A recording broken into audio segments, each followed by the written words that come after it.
Women spend more of their lives in poor health than men. A report released by the World Economic Forum in 2024 estimated that women spend 25% more time in poor health relative to men, an average of 9 years of her life. Hello everyone, my name is Aparna Kamath.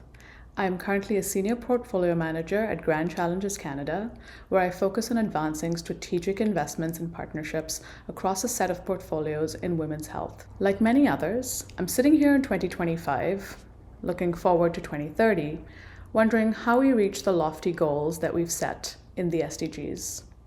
I'm on a quest to consider where and how we catalyze and scale more innovation in women's health to accelerate impact. I started by taking a step back to consider what we mean by women's health and to interrogate the interconnected challenges and multiplicity of risks that we are actually talking about. I started with research and with people. What are we investing in when we say women's health?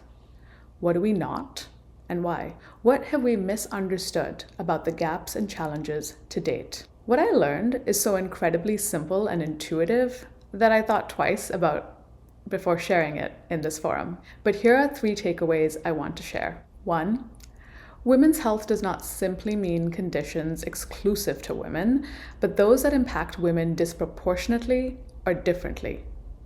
Research shows that sexual, reproductive, and maternal health issues account for approximately 5% of women's health burden.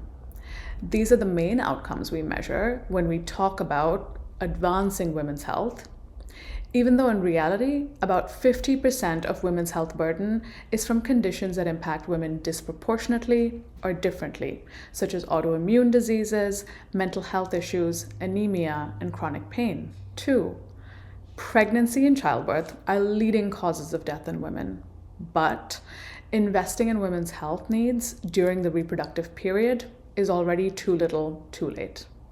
Factors that influence maternal health include a range of socioeconomic factors, genetic and lifestyle factors, and healthcare service delivery factors that have compounding effects through life. We need to start investing in women early and not just as childbearers. 3, lasting impact requires gender equity. So we need to consider the multidimensional factors that hinder progress towards this goal.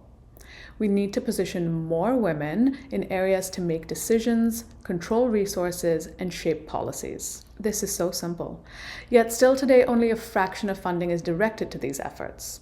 About 5% of global research and development funding is allocated to women's health research.